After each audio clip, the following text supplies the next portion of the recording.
Richard Southern here in the 680 newsroom. What a week it was for stocks. What a terrible week. Worst week in 2 years for the Bay and Wall Street stock markets. The TSX and the Dow both down about 4% on the week, capped off by a very bad Friday. The Dow was down 666 points on Friday. Biggest one-day point drop in years. The TSX down 250 on Friday. All this as investors eye rising interest rates in the U.S. Some disappointing earnings this week from the likes of Google and from Exxon Mobil, and the Canadian dollar pulled back a full cent on Friday. It's at 80.5 cents U.S. Interesting changes coming to medieval times. They're taking a page out of the 21st century, you could say. Medieval times, for the first time in its 34-year history, will have a woman in the leading role. The monarch in the show, the leading role, has always been a man. The new production, with a woman wearing the crown, had its debut in Chicago, and it'll be coming to the Toronto Medieval Times by the end of the year. The Joust and Eat Dinner Theater began in 1983. It's drawn 66 million people across North America since then. But it's sad news from the Toronto retail landscape this week.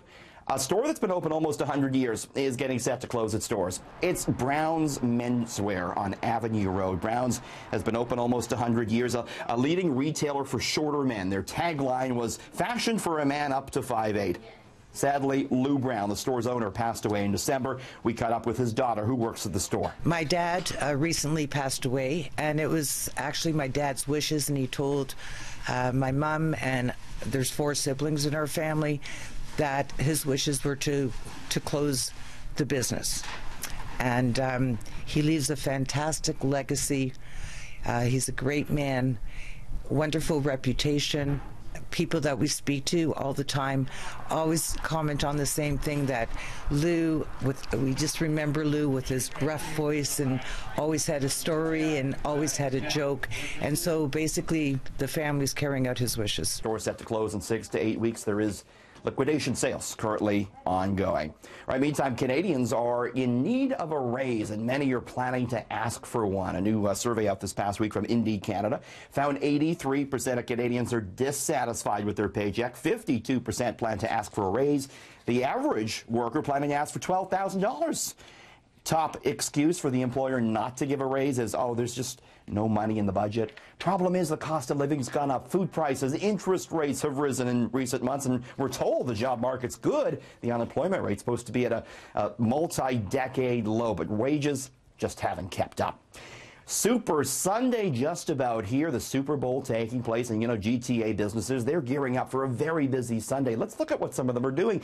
Pizza Hut telling us they expect to sell 17,000 pizzas here at the GTA on Sunday alone, a 50% increase over the average Sunday. They're going to double their delivery staff. How about some wings? You got to have them for the game, don't you? St. Louis Bar and Grill, they're going to sell, they think, 100,000 chicken wings Sunday alone here in Toronto, 20 times the daily average. Rabba Fine Foods is expecting a 25% uptick in the sale of finger foods and frozen foods.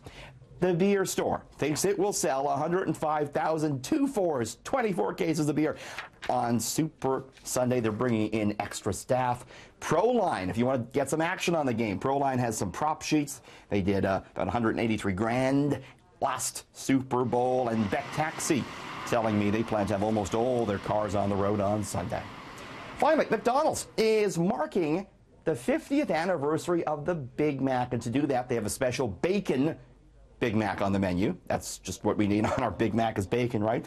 Big Mac facts for you. First appeared on the menu in Canada and the U.S. in 1968. It had 2 previous names, the Aristocrat and the Blue Ribbon Burger. Company felt those were too difficult to pronounce, so they settled on the Big Mac. It's an economic tool used to measure purchasing parity power. Quebecers eat more Big Macs than we do in other provinces, and McDonald's in with some earnings this week. Better than expected results. The stock, though, got cut up in the overall market downturn. In the 680 newsroom, Richard Southern, City News.